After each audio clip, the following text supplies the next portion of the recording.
खुश हो? भाषण सुनना है? देखो,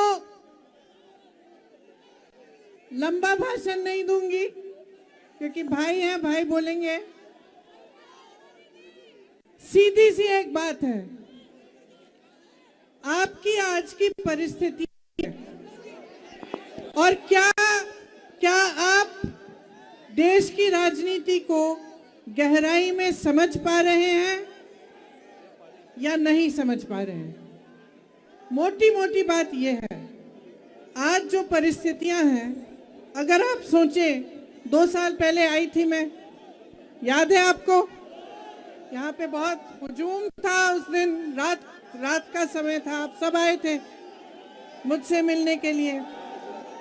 उसके बाद यहाँ पे प्रदेश की भाजपा की सरकार बनी, पहले से चल रही थी 5 सालों से, 10 साल से केंद्र में भाजपा की सरकार चल रही है।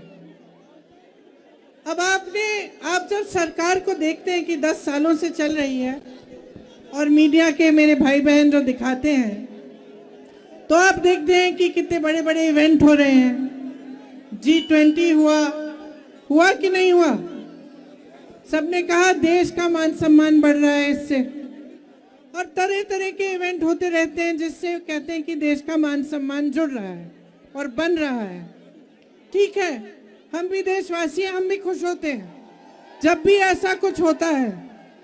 लेकिन मैं पूछना चाहती हूँ, क्या देश का मान सम्मान, यहाँ जो खड़े नौजवान बच्चे हैं, जो हमारे पुलिस वाले यहाँ तैनात हैं, जो स्टूडेंट्स हैं, इनसे नहीं जुड़ा है? क्या देश का मान सम्मान आपकी महत्वाकांक्षाओं से, उम्मीदों से नहीं जुड़ा है? आपको रोजगार नहीं मिलना चाहिए? जब आपका मान सम्मान बढ़ेगा तभी देश का मान सम्मान बढ़ेगा।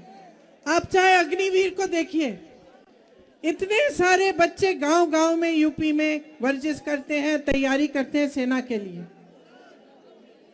जब एक जमाने में एक ऐसी सरकार थी जो आपकी महत्वाकांक्षाओं को, आपकी आशाओं को, आपकी उम्मीदों को आगे बढ़ाती थी, तब आपको सेना के जरिए रोजगार मिलता था।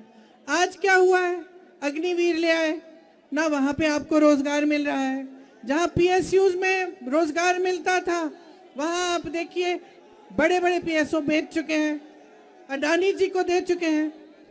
तो जो गरीब तबका है, जो आम जनता है, उसका क्या फायदा हो रहा है? गहराई में ये सवाल आप समझो और पूछो। देखो, नौजवानों के लिए रोजगार नहीं है। किसान तब भी सड़क पे बैठा था, आज भी सड़क पे बैठा है। गन्ने का जो खरीद का दाम है, वो पिछले 8 सालों में 55 रुपए बढ़ा है, बस 55 रुपए। और आप बताओ, आप जब दुकान जाते हो सब्जी खरीदने, फल खरीदने, कुछ बनाना है घर पे, तो क्या होता है? आपको मिलता है? दाम कितने महंगे हो गए हैं, चाहे सरसों का तेल हो, चाहे गैस हो, चाहे सब्जी, टमाटर, आलू, कुछ भी हो। लेकिन जब आपकी बारी आती है तो आपका फायदा नहीं होता। चुनाव आने लगता है तो आपके लिए कह देते हैं, लो एक बोरा राशन ले लो। तो जब तक आप गहराई में ये बात समझेंगे नहीं कि सरकार का कर्तव्य आपके लिए काम करने का कर्तव्य है, आपको रोजगार दिलवाने का, आपको मजबूत बनाने का, आपको शिक्षा के मौके दिलवाने का, जब तक आप इस बात को समझेंगे नहीं, तब तक बदलाव नहीं आने वाला। तो मैं सिर्फ आपसे ही कहना चाहती हूं कि अपनी भलाई देखो, अपने जीवन में आपका क्या अनुभव है उसको समझो और गहराई से समझो कि आज की राजनीति आपको गुमराह कर रही है। अब भैया बोलेंगे, ज्यादा लंबा नहीं बोलना चाहती मैं, लेकिन मैं आपसे ये उम्मीद जरूर रखती हूँ कि आप सोच समझ के आगे चलेंगे, अपने भविष्य के लिए अपना वोट देंगे। नमस्कार, आप सबका बहुत बहुत धन्यवाद। ऐसा स्वागत किया आपने हमारा, यात्रा का पूरा दम आपने यात्रा में डाल दिया।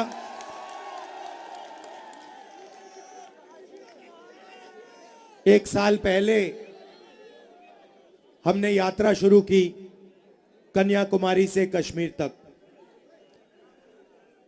क्योंकि देश में बीजेपी के लोग एक धर्म को दूसरे धर्म से लड़ाने का काम कर रहे हैं और लोगों को धमकाने का, डराने का काम कर रहे हैं, नफरत फैलाने का काम कर रहे हैं।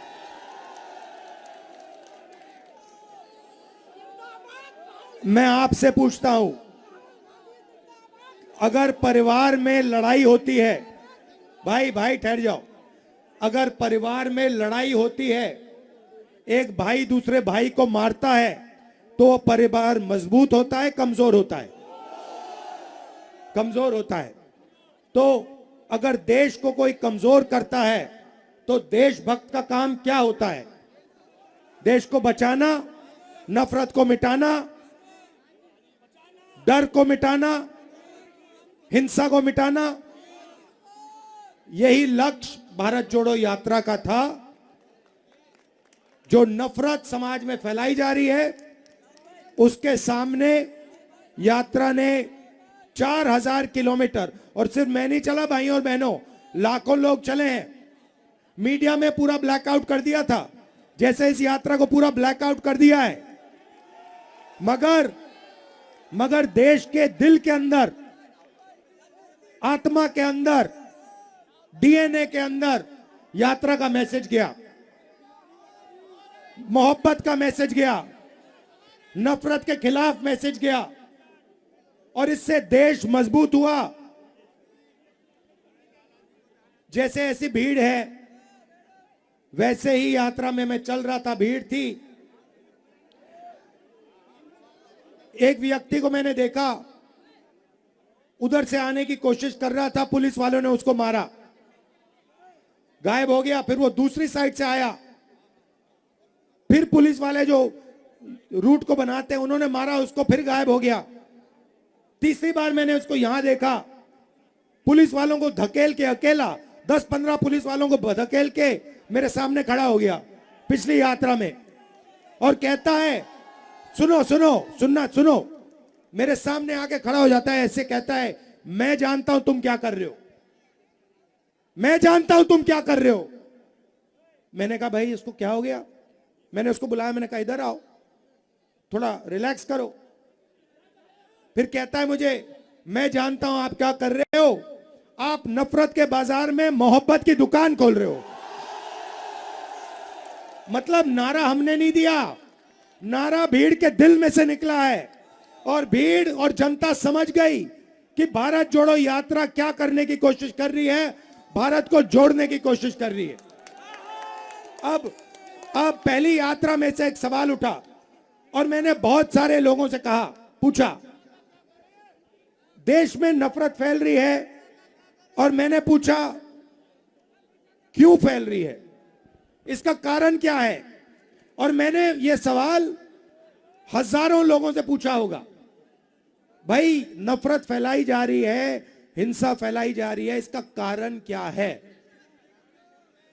नहीं, वोट बैंक नहीं है भाइयों बहनों, आप गलतफहमी में मत रहो, वोट बैंक नहीं है ये। और हिंदुस्तान की जनता ने ये मुझे बताया, किसानों ने, मजदूरों ने,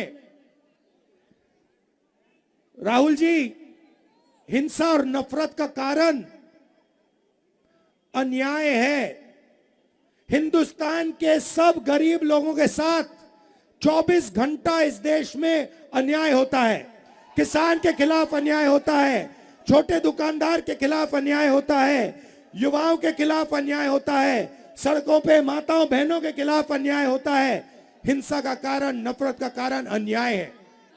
इसीलिए हमने दूसरी भारत जोड़ो यात्रा में भारत जोड़ो न्याय यात्रा शब्द जोड़ दिया, क्योंकि अब ये दूसरी यात्रा भारत को जोड़ने का काम कर रही है, मगर ये दूसरी यात्रा अन्याय के खिलाफ लड़ रही है और न्याय को जनता के सामने लाने की कोशिश कर रही है। अब मैं आपसे एक सवाल पूछना चाहता हूं, यहां पे शांत हो जाएं थोड़ा, यहां पे बहुत सारे लोग हैं, यहां पे हिंदुस्तान में पिछड़े लोगों की कितनी आबादी है?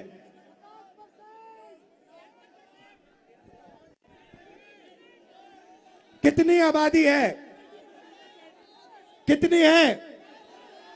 पिछड़ों की 50% आबादी है। ठीक है, ठीक है। दलितों की कितनी आबादी है? 5% नहीं भाई, 15%। सब माइनॉरिटी को मिला दो, सिख, मुसलमान, क्रिश्चियन, जैन, सबको मिला दो। इनकी कितनी आबादी है? 15%। आदिवासियों की आबादी कितनी है? 8%। 50 और 15 कितना होता है? 65 और 15 कितना होता है? 80 और 8 कितना होता है? 88 ना? ठीक है, तो इन सबको मिलाओ तो 88% इनकी आबादी है, तकरीबन 90%। ठीक है, अब मैं आपसे पूछना चाहता हूं, हिंदुस्तान के सबसे 200 बड़ी कंपनियों के मालिकों की लिस्ट निकालो। ठीक है, में से 90% के कितने मालिक बताओ? कितने? एक भी नहीं। छोड़ो, शायद आप लोग 90% लोग कहते हैं भैया हम हिंदुस्तान की सबसे बड़ी कंपनियों के मालिक नहीं बनना चाहते। तो फिर मैं आपसे पूछूंगा, ठीक है मालिक नहीं बनना चाहते, मालिक बनने का दम नहीं है, तो फिर मैनेजमेंट में आपके लोग कितने हैं? 0। तो प्राइवेट कंपनियों, सबसे बड़ी प्राइवेट कंपनियों में आपका एक आदमी मालिक नहीं, आपकी सीनियर मैनेजमेंट में एक बंदा नहीं। ठीक है, अब आप कहो, पता नहीं शायद कहो कि भैया 90% को प्राइवेट कंपनी में नहीं, कुछ नहीं चाहिए। ठीक है, फिर मैं आपसे पूछता हूं, ये मीडिया वाले जो घूम रहे हैं, मीडिया वाली कंपनी जो है, सबसे बड़ी कंपनियां हैं, इनमें से 90% के मालिक कितने? कितने? 0। ठीक है, बड़े बड़े रिपोर्टर के नाम देखो, ये सब के नाम लिस्ट निकालो, इसमें से 90% के कितने? कितने? 0। ठीक है, आप कहोगे भैया हमें हिंदुस्तान की सबसे बड़ी कंपनियों में भागीदारी नहीं चाहिए, हमें मीडिया में भी भागीदारी नहीं चाहिए। मैं कहता हूं गलत है, मगर शायद आप लोगों के दिल में यही है। तो फिर मैं आपसे पूछूंगा भैया प्राइवेट अस्पतालों की लिस्ट निकालो, डॉक्टरों की लिस्ट निकालो, इसमें आपके कितने लोग? कितने लोग? 0। फिर मैं कहूंगा भैया पता नहीं क्या हो गया, 90% ना प्राइवेट अस्पताल चलाना चाहता है, ना कंपनियों में भागीदारी चाहता है, ना मीडिया में चाहता है। फिर मैं कहूंगा ठीक है भैया चलो, आईएएस में आपके कितने? हिंदुस्तान के बजट को 90 लोग चलाते हैं। ठीक है, अलंकार वो यूपी वाली लिस्ट निकालो, यूपी वाली ब्यूरोक्रेट वाली। हिंदुस्तान के बजट को 90 लोग चलाते हैं। ठीक है, मतलब पूरा का पूरा पैसा 90 लोग बांटते हैं, आईएएस अफसर हैं। ठीक है, डिफेंस जाता है ये निर्णय लेते हैं, अस्पतालों में कितना जाता है ये निर्णय लेते हैं, सड़कों में कितना जाता है ये लेते हैं। अब मुझे बताओ, हिंदुस्तान की सरकार के 90 सबसे बड़े आईएएस अफसर में 90% के कितने लोग? 3 ओबीसी, 3 दलित, 1 आदिवासी, 1-2 माइनॉरिटी के। आप जानते हो कि आप में से 90% में से बजट की कितनी भागीदारी है? जानते हो 90% की कितनी भागीदारी है? 7%। आप अब ये देखो, यूपी की बात करता हूं, मैं आंकड़े निकालता हूं। यूपी के बजट को सुनो, यूपी के बजट को 90%, यूपी की 90% आबादी यूपी के बजट को 10 अफसर कंट्रोल करते हैं, ठीक है, 62। अब मैं आपसे पूछता हूं, इन अफसरों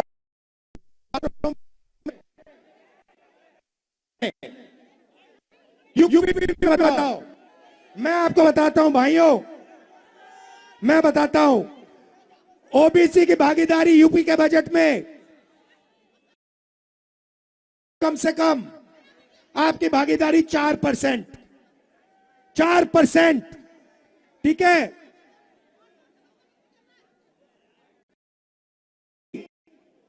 6%, भाई आदि अलंकार पकड़ो, मतलब भी भागीदारी नहीं है। अगर आप समझना चाहते हो कि 90% लोग कहां काम करते हैं, ऐसी पिछड़े माइनॉरिटी के लोग कहां काम करते हैं, मैं आपको बताता हूं। इस देश में आपकी जगह मैं आपको बताता हूं। आप मनरेगा की लिस्ट निकालो, उसमें आपको सब पिछड़े दिख जाएंगे, सब दलित दिख जाएंगे, सब आदिवासी दिख जाएंगे, सब माइनॉरिटी दिख जाएंगे। आप कॉन्ट्रैक्ट लेबर की लिस्ट निकालो, शानदार, बिल्कुल शानदार, क्योंकि सच है, सच शानदार होता है।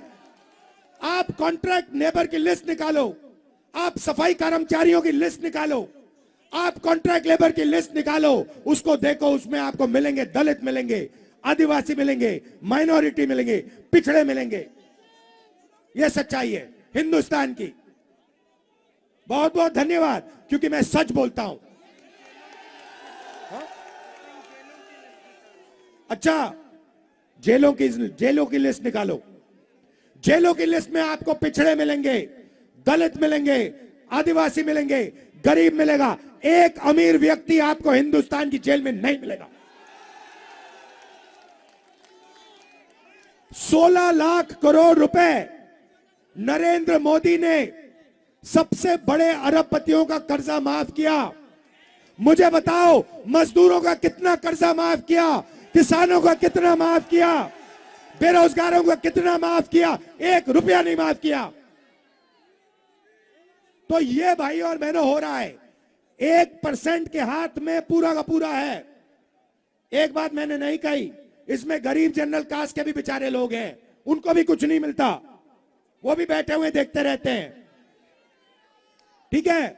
तो हो क्या रहा है, एक तरफ नरेंद्र मोदी जी बैठे हैं, दूसरी तरफ अदानी बैठा है, तीसरी तरफ अमित शाह बैठा है। अब समझना चाहते हो क्या हो रहा है हिंदुस्तान में? समझना चाहते हो? मैं समझाता हूं, मैं बताता हूं। कौन आएगा ऊपर? आ जाओ बेटा, आ जाओ, आ जाओ,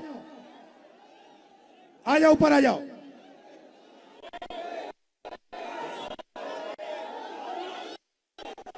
हिंदुस्तान सरकार का पूरा काम आपको 1 मिनट में समझाने जा रहा हूं। आ जाओ, ऊपर आ जाओ, शाबाश। नाम क्या है तुम्हारा? रघुनाथ यादव जी, इधर आओ, खड़े हो जाओ, खड़े हो जाओ सामने। ये देखो, रघुनाथ यादव जी हैं, ये ओबीसी हैं, पिछड़े वर्ग के हैं। यादव जी, अब देखिए, यादव जी उधर, यादव जी उधर देखिए। ये देखो, ये क्या हो रहा है? किसी का जेब काटना चाहते हो तो सबसे पहले उसको इधर दिखाओ, उधर दिखाओ, ऊपर दिखाओ, नीचे दिखाओ। ये जो मैंने अभी याद किया, हम नरेंद्र कर, उधर देखो, उधर देखो, ऊपर देखो, थाली बजाओ, फोन की लाइट जलाओ, ये मोदी जी कर रहे हैं, ठीक है भैया। अब एक और आदमी आओ ऊपर, आ जाओ, ठीक है। अब ये देखो, ये अब इनकी जेब काटेगा, ठीक है भैया। यादव जी आप उधर देखो, भैया आप इसके जेब में हाथ डालो, जेब में, ये देखो, ये जेब काट रहा है, इसका नाम अदानी, भैया तीसरा आ जाओ ऊपर। अच्छा भैया इसको एक डंडा दो, इसको एक डंडा दो, ये डंडा दो, डंडा हटाओ और ये डंडा दिया। अच्छा डंडे को हाथ में उठा। ये हमें, ये मोदी जी, अदानी जी, अमित शाह जी, ये सीबीआई, ईडी, इनकम टैक्स, ये उसका डंडा है। अगर किसी ने करने की कोशिश की तो अच्छा डंडा मारे। अदानी जी लगे हुए जो अच्छा सूट पहने, ये पैसा छीना जा रहा है, पेट्रोल से पैसा छीना जा रहा है, बिना रोजगार नहीं दिया जा रहा, ये काम हो रहा है। भाई और बहनों, आपने हमारी मदद की, गलत तो नहीं किया मैंने। अगर कुछ गलत लगा आपको तो माफी मांगता हूं, मैं बस दिखाना चाह रहा था। आपका बहुत बहुत धन्यवाद। नमस्कार। आ जाइए, यहां बैठ जाइए, यहां बैठ जाइए। सर मैं छत्तीसगढ़ से हूं। उधर देखो भाई। भारत जोड़ो। धन्यवाद भैया, बहुत अच्छा लगा आपसे मिलकर। जय जोहार। वो ले लेगा आपको भैया। हाँ शाबाश। We don't do question. ध्यान से भाई, गिर मत जाना। Thank you. तो ये मैंने आपको दिखाया हिंदुस्तान का सिस्टम। हिंदुस्तान के गरीब लोग, पिछड़े लोग, दलित लोग, आदिवासी लोग, माइनॉरिटी के लोग, उनका जेब काटा जा रहा है।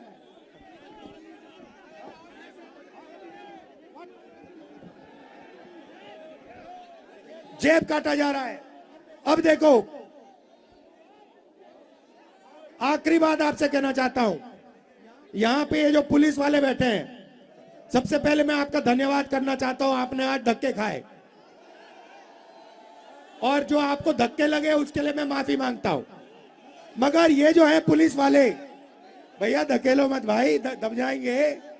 ये जो पुलिस वाले हैं, ये पुलिस में जब जाते हैं तो ये देश सेवा करने के लिए जाते हैं। सही, ये देश सेवा करने के लिए जाते हैं। ऐसे ही लाखों लोग सुबह उठ के 5 बजे सुबह रनिंग करते हैं, पुशअप करते हैं, पुलअप करते हैं सेना में जाने के लिए। जो इनके देश में, इनके दिल में भावना है देशभक्ति की, वही भावना सेना में होती है। वही भावना लाखों युवा सुबह उठ के रनिंग करते हैं आर्मी में जाने के लिए। सही। अब देखिए उनके साथ क्या किया गया। अभी पेपर आउट भी बोलूंगा। ये लाखों लोग सुबह उठते हैं, सेना में जाने की कोशिश करते हैं। अब नरेंद्र मोदी जी नई योजना लाए हैं, अग्निवीर। अग्निवीर कहती है कि हिंदुस्तान में 2 तरीके के शहीद होंगे। एक होगा जनरल रेगुलर आर्मी वाला, अगर वो शहीद होगा उसे शहीद का दर्जा मिलेगा। और दूसरा होगा अग्निवीर, अगर वो शहीद होगा उसे कोई शहीद का दर्ज नहीं मिलेगा, उसको उसकी लाश को वापस घर भेज दिया जाएगा। उसे ना कोई, उसके परिवार को ना कोई पेंशन मिलेगी, ना कोई मदद मिलेगी, और उसको शहीद का दर्जा नहीं मिलेगा। भाई और बहनों, ये शर्म की बात है। लाखों लोग हिंदुस्तान में आर्मी में जाकर देश सेवा करते थे, उनको इज्जत मिलती थी, उनको पेंशन मिलती थी, उनको कैंटीन मिलती थी, और उनको शहीद का दर्जा मिलता था। अब बीजेपी ने यह छीन लिया। 4 में से 3 युवाओं को वो वापस भेजेंगे।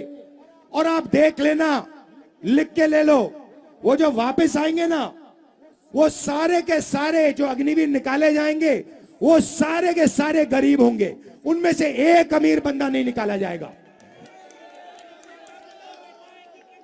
एग्जाम के बाद आप जानते हो ये नया धंधा चला है, आपसे एग्जाम कराते हैं, आप पढ़ाई करते हो, आप अपना पैसा निकाल के प्राइवेट कॉलेज यूनिवर्सिटी में ट्यूशन सेंटर में डालते हो, उसके बाद सुबह उठते हो, एग्जाम करने जाते हो, वहां पे एग्जाम में आपको किसी और का मोबाइल फोन दिखता है, उस पे पूरा का पूरा क्वेश्चन पेपर दिखाई दे जाता है। ये इसका लक्ष्य क्या है कि ये जो रोजगार मांग रहे हैं, सरकारी जॉब मांग रहे हैं, इनका टाइम जाया करो, इनका बेवकूफ बनाओ। भाई और बहनों, ये काम सरकार ही करा रही है, ये काम पेपर लीक का काम यही लोग करा रहे हैं जो आपको रोजगार नहीं देना चाहते हैं। ये सच्चाई है। और रोजगार पैदा हो ही नहीं सकता। क्यों? क्योंकि अदानी जी को पूरा का पूरा दे दिया, और ये जो छोटे व्यापारी हैं, जो छोटे बिजनेस चलाते हैं, हैंडीक्राफ्ट के लोग हैं, ब्रास वाले लोग हैं, ये जो लोग हैं, इनको बर्बाद कर दिया। जीएसटी से, नोटबंदी से इनको खत्म कर दिया। आजकल क्या हो रहा है, चाइना का माल यहां आ रहा है। ये मोबाइल फोन जो है ये चाइना का है, ये चाइना का माल यहां आ रहा है। बड़े बड़े उद्योगपति इसको यहां बेच रहे हैं, आप लोग खरीद रहे हो। हिंदुस्तान के युवाओं को रोजगार नहीं मिल रहा। ये मोबाइल फोन दो मुझे एक, ये देखो, ये है मेड इन चाइना। मैं चाहता हूं इससे चाइना के युवाओं को फायदा होता है, और इससे अदानी जैसे अरबपतियों को फायदा होता है। चाइना का माल यहां बेचते हैं। मैं चाहता हूं सबसे पहले कि हिंदुस्तान के युवा इस फोन को हिंदुस्तान में बनाएं। और एक दिन ऐसा है, प्रियंका माइक पकड़ो, एक दिन ऐसा है कि मैं यहां अलीगढ़ आऊं 10 साल बाद, 6 साल बाद, और इसके फोन के पीछे देखूं लिखा हो मेड इन अलीगढ़। और फिर यहां आऊं और यहां पे 10 युवाओं को कहूं, यार बेटा इधर आओ, वो ऊपर आए, मैं कहूं क्या करते हो भैया, हम मोबाइल टेलीफोन अलीगढ़ में बनाते हैं, मेड इन अलीगढ़ लिखते हैं, वहां पे चाइना का युवा हमारा फोन का इस्तेमाल करता है। ये होना चाहिए हिंदुस्तान में, और ये हम सब मिलकर 90% लोग ये सब मिलकर काम करने जा रहे हैं। आप सबका बहुत बहुत धन्यवाद। जय हिंद, नमस्कार।